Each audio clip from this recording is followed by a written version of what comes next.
जय हिंद साथियों, स्वागत है आप सभी का आपके अपने परिवार मैथ्स गुरु मनीष में। दोस्तों मैं हूं एमके एक्सपर्ट और पिछले वीडियो में हम लोग देखे थे कि मैट्रिक्स क्या है, उसके अवयव को देखे थे, उसकी कोटि को देखे थे, उसमें पंक्ति को देखे थे और उसके स्तंभ को देखे थे।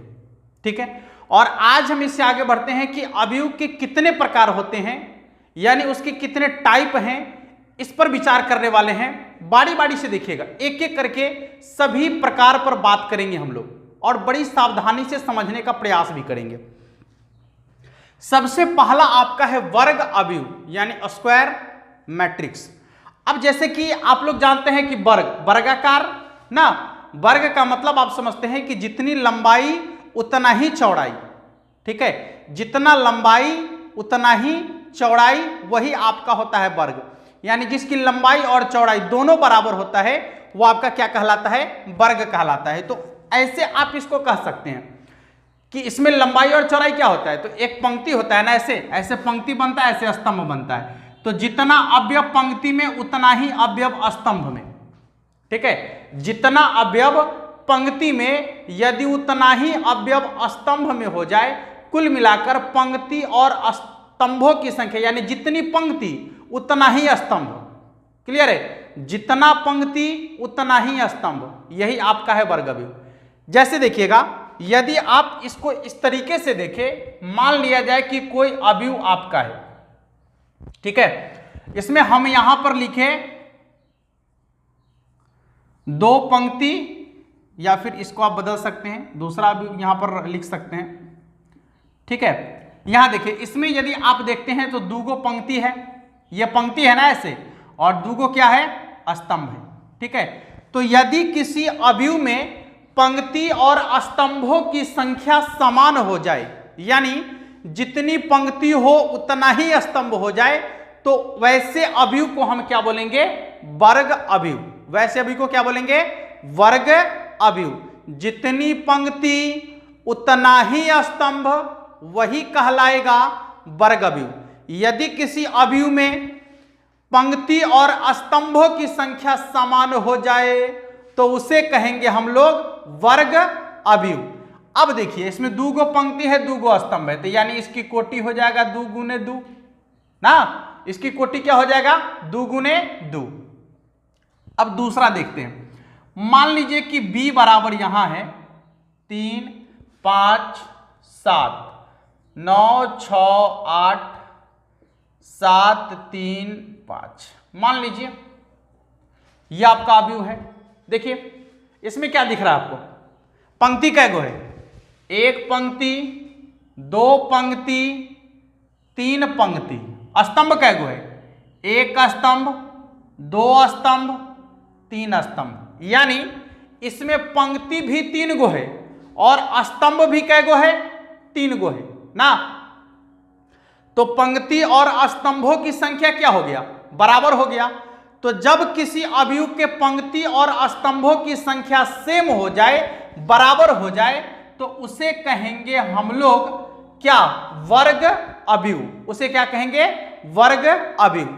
अब इसके कोटि की बात की जाए तो कल हम आपको बता दिए थे कि पंक्ति को पहले लिखेंगे, स्तंभ को बाद में लिखेंगे। तो देखिए पंक्ति भी इसमें 3 गो है, तो पंक्ति 3, स्तंभ भी 3 गो है, तो स्तंभ भी 3। ठीक है, इस तरीके से ये आपका हो जाएगा पंक्ति और स्तंभों की संख्या समान, तो वही कहलाएगा आपका वर्ग अवयव। अच्छा ये बताइए कि ये वर्ग अवयव है या नहीं है, ये आपका वर्ग अवयव है या नहीं है। देखिए जल्दी से देखकर ये बताइए कि ये जो आपका दिया गया यहां पर एग्जाम्पल है, ये वर्ग अवयव है या नहीं है। यदि वर्ग अवयव है तो इसमें कितने पंक्ति है और कितने स्तंभ है। ठीक है, कितने पंक्ति हैं, कितने स्तंभ हैं और इसकी कोटि क्या है, यह आपको बताना है। पहला प्रश्न इसका यह बनता है कि क्या यह वर्ग अवयव है, सबसे पहला प्रश्न। यदि है तो आप लोग लिख दीजिएगा कि हाँ यह वर्ग अवयव है। दूसरा प्रश्न कि यदि यह वर्ग अवयव है तो इसकी पंक्ति कैगो है, इसका स्तंभ कैगो है। ठीक है, और तीसरा प्रश्न कि इसकी कोटि कितनी है। जल्दी से आप लोग बताइएगा कि इसकी कोटि क्या है। देखिए आप देख रहे होंगे कि इसमें यदि ऐसे देखेंगे तो एक्के गो है, ऐसे भी देखेंगे तो यो एक्के गो है, यानी पंक्ति भी एक्के गो है, स्तंभ भी एक्के गो है ना। तो पंक्ति और स्तंभ की संख्या यदि बराबर हो जाए तो वर्गव्यूह कहलाता है। तो इसमें पंक्ति एक्के गो है या स्तंभो एक्के गो है, इसका मतलब कि पंक्तियों की संख्या और स्तंभों की संख्या बराबर है ना। तो ये आपका क्या हो गया, वर्गव्यूह तो है बिल्कुल। अब पूछ रहा है कि कै गो पंक्ति है, तो इनने से चलिए ना, एक्के गो ना दिख रहा है, इधर से चलेंगे तो ये एक्के गो दिख रहा है। पंक्ति भी एगो है, स्तंभ भी एगो है, ठीक है, पंक्ति भी एगो है और स्तंभ भी एगो है। तो इसकी कोटि यदि कहा जाए तो कितना होगा, 1 गुने 1 कोटि, 1 गुने 1 कोटि। तो यह आपका हो गया वर्गव्यूह, ये क्या हो गया, वर्गव्यूह।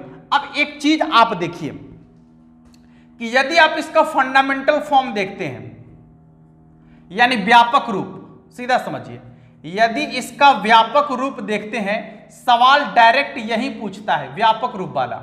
मान लिया जाए कि a बराबर aij कोई वर्गव्यूह है, ठीक है, मान लेते हैं कि a बराबर aij कोई वर्गव्यूह है जिसमें i और j, i जो है पंक्ति को दर्शाता है, i पंक्ति को दर्शाता है, और j जो है किसको दर्शाता है, स्तंभ को दर्शाता है, जो हम आपको पिछले दिन भी बता दिए, ठीक है। पंक्ति को दर्शाता है और किसको दर्शाता है, स्तंभ को दर्शाता है। और यदि ये वर्गव्यूह है, मान लीजिए कि यह m गुने n कोटि का एक वर्गव्यूह है, mn का क्या रिलेशन होगा, इसका m और n का क्या रिलेशन होगा। तो आप एक चीज देखिए कि mn का रिलेशन जो आपसे पूछ रहा है कि mn यानी m बड़ा होगा n से, या फिर n बड़ा होगा m से, या फिर m बराबर n होगा, या फिर इनमें से कोई नहीं। सवाल आपका ऐसे ही आता है ऑब्जेक्टिव में, ठीक है, या फिर इनमें से कोई नहीं, इनमें से कोई नहीं यानी नन ऑफ दीज,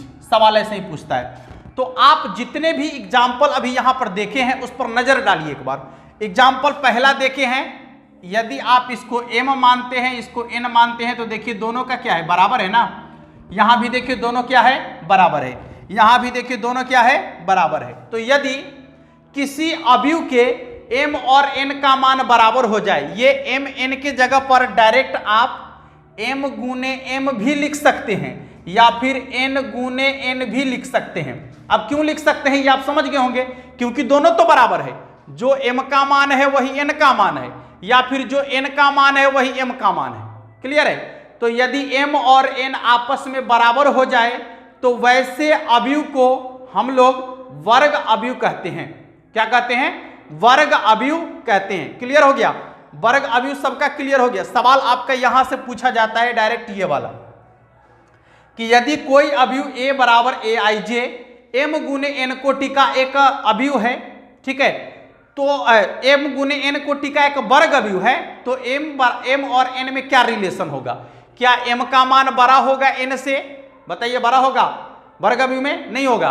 क्या n का मान बड़ा होगा m से, नहीं होगा। क्या होगा, तो m और n दोनों आपस में बराबर होगा, क्योंकि वर्ग अवयव में पंक्तियों की संख्या और स्तंभों की संख्या दोनों आपस में क्या होता है, बराबर होता है। ठीक है, तो आशा करते हैं कि ये चीजें आपको आसानी से समझ में आ गया होगा।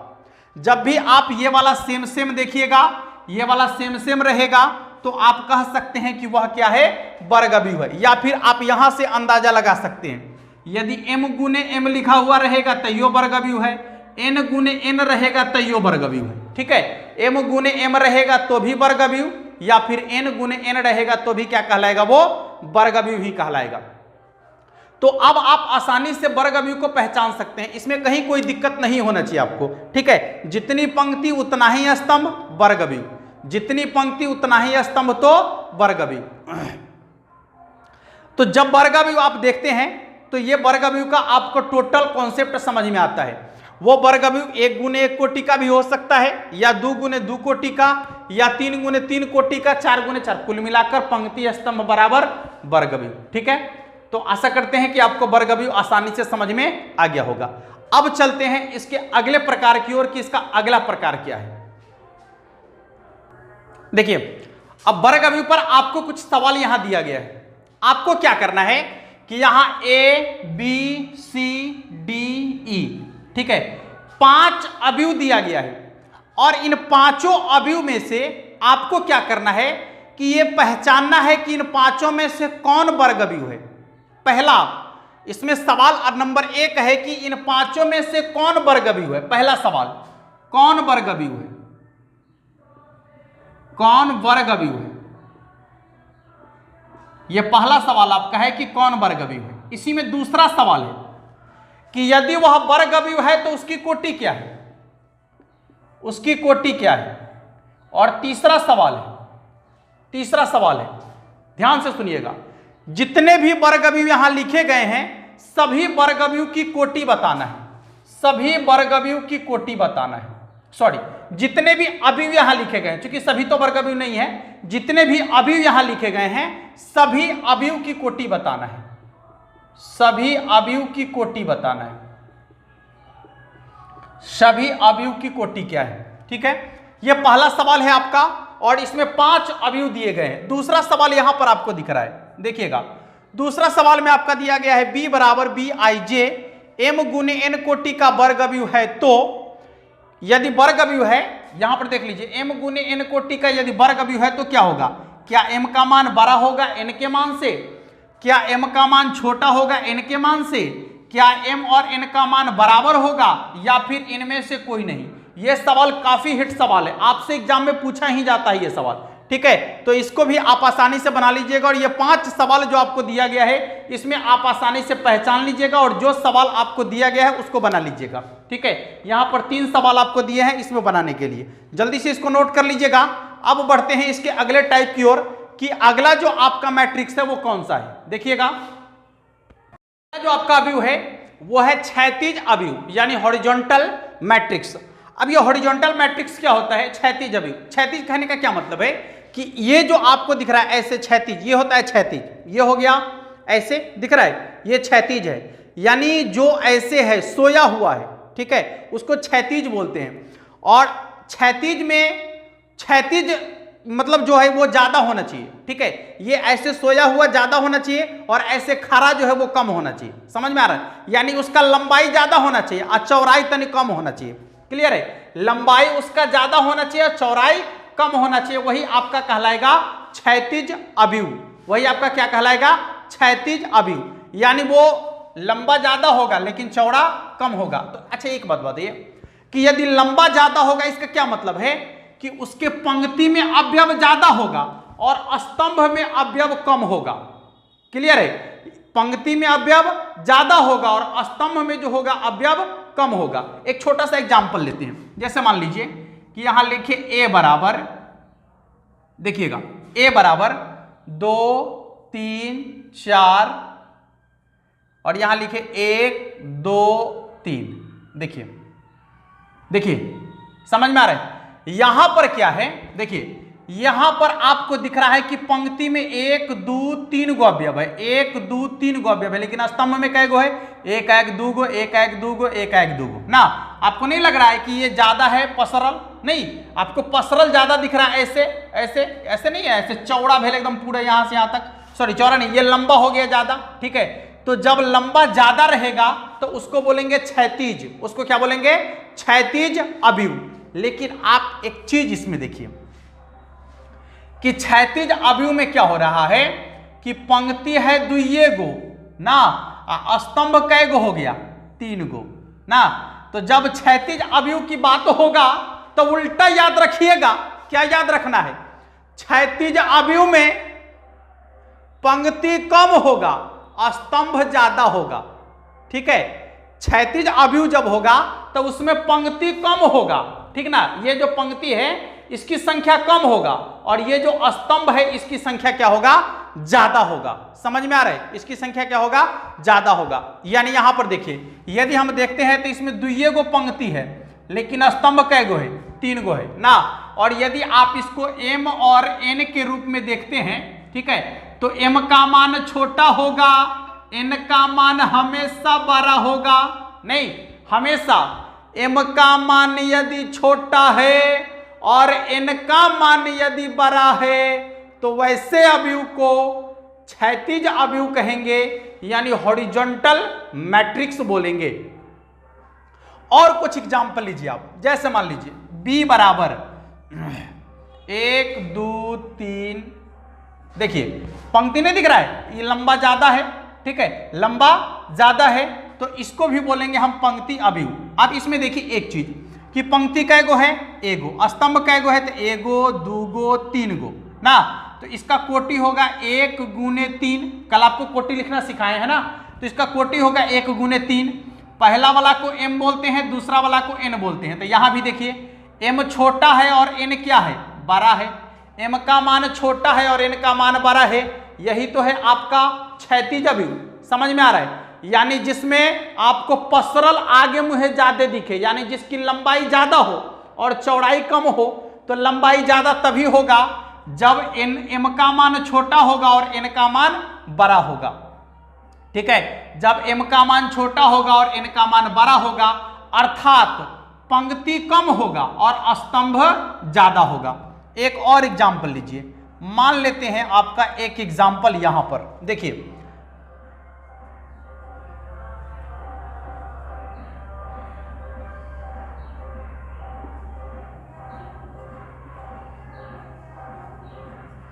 देख लीजिए एक एग्जाम्पल और यहां पर लिखे हैं। देखिए तो क्या दिख रहा है, नहीं दिख रहा है कि ये ऐसे ज्यादा है ना, ऐसे ज्यादा दिख रहा है और ऐसे ऐसे कम दिख रहा है। देखिए तो अब इसमें पंक्ति कैगो है, 1 पंक्ति, 2 पंक्ति, 3 पंक्ति। पंक्ति कैगो हो गया, 3 गो। स्तंभ देखिए 1 गो, 2 गो, 3 गो, 4 गो ना, यानी पंक्ति है 3 गो, स्तंभ है 4 गो। पंक्ति है 3 गो, स्तंभ है 4 गो ना। तो यहां देखिए m हो गया पहले वाला, n हो गया बाद वाला, तो यहां भी तो वही बात है ना, m का मान छोटा है और n का मान बड़ा है। तो अब आपको याद रखना है क्या, कि जब भी क्षैतिज अवयव की बात होगा तो क्षैतिज अवयव में पंक्ति की संख्या कम होगा और स्तंभ की संख्या ज्यादा होगा। दूसरे रूप में कि उसकी लंबाई ज्यादा होगा। तीसरा यदि समझेंगे तो ये समझेंगे कि जिसके पंक्ति में ज्यादा अवयव होगा और स्तंभ में कम अवयव होगा। आप जैसे भी समझिए, ठीक ना, गणित को बेहतर करना सीखिए, केवल सीखिए, ठीक है, गणित को रटिए नहीं, सीखिए। तो यहां से ये चीज आपको समझ में आ गया। अब देखिएगा 3 पॉइंट आपको इसमें याद रखना है। क्या क्या याद रखना है, तो जिसकी लंबाई ज्यादा हो, जिसकी लंबाई ज्यादा हो, चौड़ाई कम हो, चौड़ाई कम हो। दूसरा पॉइंट याद रखना है, पंक्ति कम हो, स्तंभ ज्यादा हो, स्तंभ ज्यादा हो। तीसरा पॉइंट याद रखना है, पंक्ति में अवयव ज्यादा हो, पंक्ति में अवयव ज्यादा हो, स्तंभ में अवयव, स्तंभ में अवयव, स्तंभ में अवयव कम हो। ठीक है, पंक्ति में अवयव ज्यादा हो, स्तंभ में अवयव कम हो। और सबका एक निचोड़ क्या निकल के आया, निचोड़ क्या निकल के आया कि m का मान छोटा होगा हमेशा n के मान से, यानी पंक्ति हमेशा छोटा होगा और स्तंभ हमेशा बड़ा होगा। ठीक है, पंक्ति हमेशा छोटा होगा यानी पंक्ति कम होगा और स्तंभ उसमें क्या होगा, ज्यादा होगा।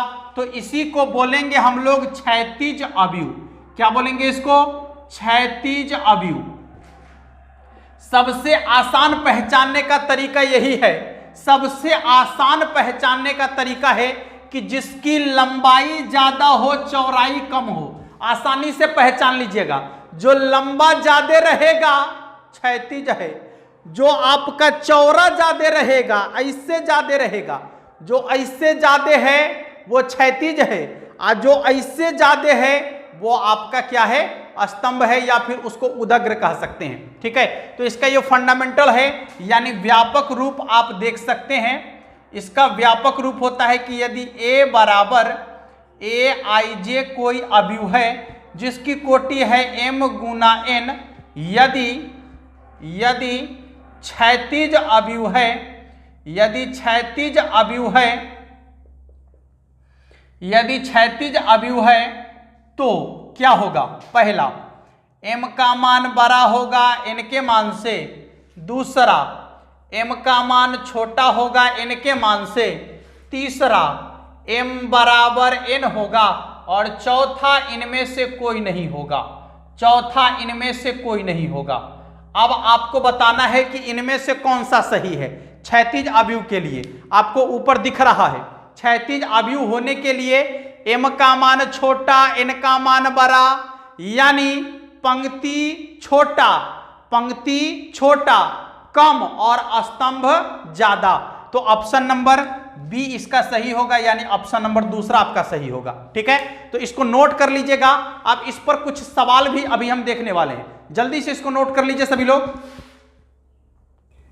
देखिए, तो कुछ क्वेश्चन अभी आपके सामने हैं। यहां पर ए बराबर आपको दिख रहा है एक मैट्रिक्स। अब ये मैट्रिक्स की कोटि क्या है आपको बताना है, और इनमें से सबसे पहले तो आपको देखिए 1 2 3 4 5 क्वेश्चन है। इसमें से आपको चुनना है कि कौन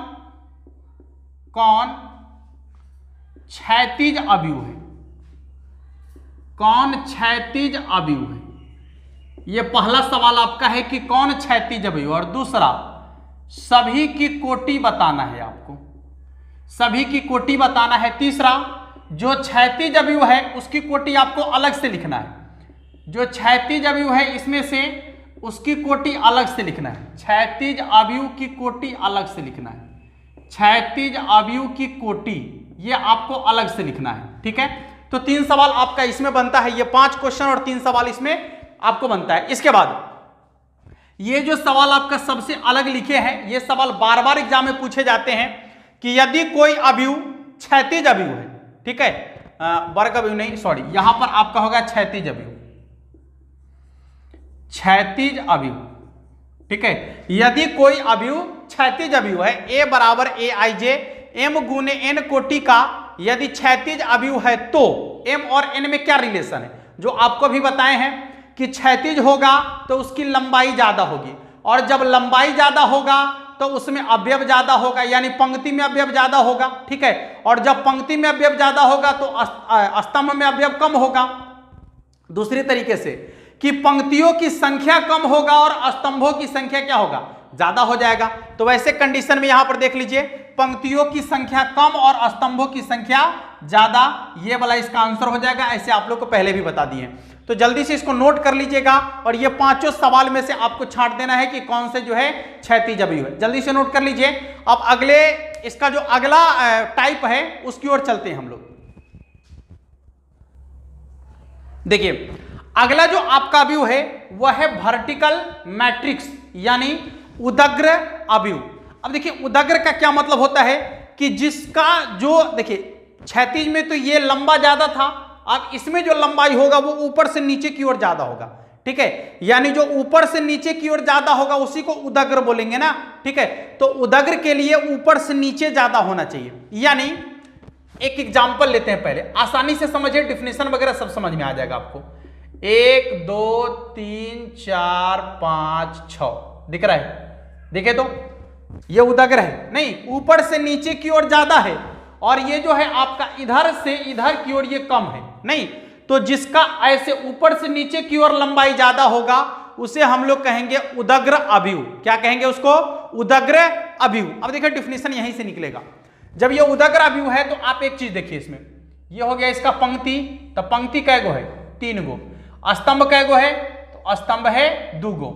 यानी यदि इसका लिखा जाए तो 3 गुने 2 m गुने n, यानी इसमें पंक्ति ज्यादा है स्तंभ कम है, यानी m का मान ज्यादा हो और n का मान कम हो।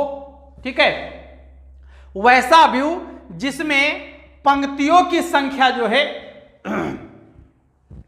पंक्तियों की संख्या वो स्तंभों की संख्या से क्या हो? ज्यादा हो, यानी पंक्ति ज्यादा हो और स्तंभ कम हो, वही कहलाएगा आपका उदग्र अवयव, यानी वर्टिकल मैट्रिक्स।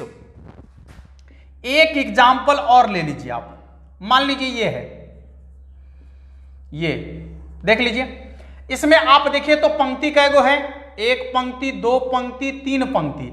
स्तंभ कै गो है? तो सिर्फ 1 गो ना। तो ये हो गया आपका 3 गुने 1 कोटि का अवयव। अब देखिए इसमें कि इसको m बोलते हैं, इसको n बोलते हैं, तो m का मान ज्यादा है और n का मान क्या है, कम है। m का मान ज्यादा है और n का मान कम है, यानी जो ऊपर से नीचे की ओर ज्यादा लंबा होगा उसे उदग्र बोलेंगे, और जो बाएं से दाएं ज्यादा लंबा होगा उसको क्षैतिज बोलेंगे। ठीक है, जो आपको स्पष्ट रूप से दिख रहा होगा। तो ये तो हो गया इसका एग्जाम्पल। अब डिफिनीशन इसका कैसे बनेगा, आप बना सकते हैं डिफिनीशन। जब एग्जाम्पल आपको समझ में आ गया तो डिफिनीशन आसानी से बन सकता है। क्या कह सकते हैं, वैसा अवयव जिसमें पंक्ति की संख्या ज्यादा हो और स्तंभ की संख्या कम हो, जिसमें पंक्ति की संख्या ज्यादा हो और स्तंभ की संख्या कम हो, उसे हम लोग कहेंगे उदग्र अवयव, यानी वर्टिकल मैट्रिक्स। क्या कहेंगे उसको, वर्टिकल मैट्रिक्स। अब देखिए कि यदि इसका आप एक व्यापक हल देखते, व्यापक रूप देखते हैं, तो मान लिया जाए कि A बराबर AIJ कोई ऐसा मैट्रिक्स है जो m गुने n कोटि का है। ठीक है, m गुने n कोटि का है, और यदि यह वर्टिकल है, यदि यह वर्टिकल मैट्रिक्स है, यदि यह वर्टिकल मैट्रिक्स है तो इसमें क्या होना चाहिए, m और n के बीच क्या रिलेशन होना चाहिए, तो m का मान हमेशा बड़ा होना चाहिए और n का मान हमेशा छोटा होना चाहिए। यानी m का मान बड़ा है n के मान से, या फिर m का मान छोटा है n के मान से, या फिर m का मान बराबर है n के मान से, या फिर इनमें से कोई नहीं। हम चार चीज यहां लिखे हैं और आपको बताना है कि कौन सही लिखे हैं। यदि यह वर्टिकल मैट्रिक्स हो जाए उसके लिए, तो वर्टिकल के लिए तो सिंपल है कि m का मान बड़ा होना चाहिए, n का मान छोटा होना चाहिए, यानी ऑप्शन नंबर ए इसका सही आंसर होगा। और आप हमेशा याद रखेंगे कि जब भी वर्टिकल मैट्रिक्स की बात होगी तो वह बिल्कुल ऊपर से नीचे की ओर ज्यादा लंबा होगा, बाएं से दाएं कम लंबा होगा। ठीक है, आप पहचान अपने दिमाग में बैठा कर रखिए, ऊपर से नीचे ज्यादा लंबा होगा, यानी ऊपर से नीचे तक लंबा ज्यादा होगा, और बाएं से दाएं कम लंबा होगा, उदग्र है। जो बाएं से दाएं ज्यादा लंबा होगा, यानी कुल मिलाकर जो ऐसे सोया हुआ रहेगा, उसको हम लोग क्या कहेंगे, क्षैतिज कहेंगे। एक ही आदमी यदि खड़ा है तो वो आपका उदग्र है, और यदि उसी को लेटा दीजिए तो वही क्षैतिज बन जाएगा। क्लियर हो गया। चलिए, तो आपको जो इससे पहले वाला क्वेश्चन दिए हैं, 5 क्वेश्चन दिए हैं ना, उसमें आपको क्या करना है कि कुछ उदग्र अवयव भी हैं और कुछ उसमें आपका क्या है, क्षैतिज अवयव भी हैं। तो आपको उसमें से उदग्र अवयव को छांट लेना है। क्या करना है, उसको उदग्र अवयव को छांट लेना है, सबकी कोटि भी आपको बता देना है। तो यहां आपको यह चीज आसानी से समझ में आ गया होगा कि उदग्र अवयव क्या है। ठीक है साथियों, किसी को दिक्कत नहीं होनी चाहिए, और आज के क्लास में हम लोग इतना ही देखेंगे। इससे आगे जो है अगले क्लास में लेकर चलेंगे। यदि आप लोग को अच्छा लग रहा होगा, मजा आ रहा होगा, तो वीडियो को लाइक जरूर कर लीजिएगा। ठीक है, धन्यवाद।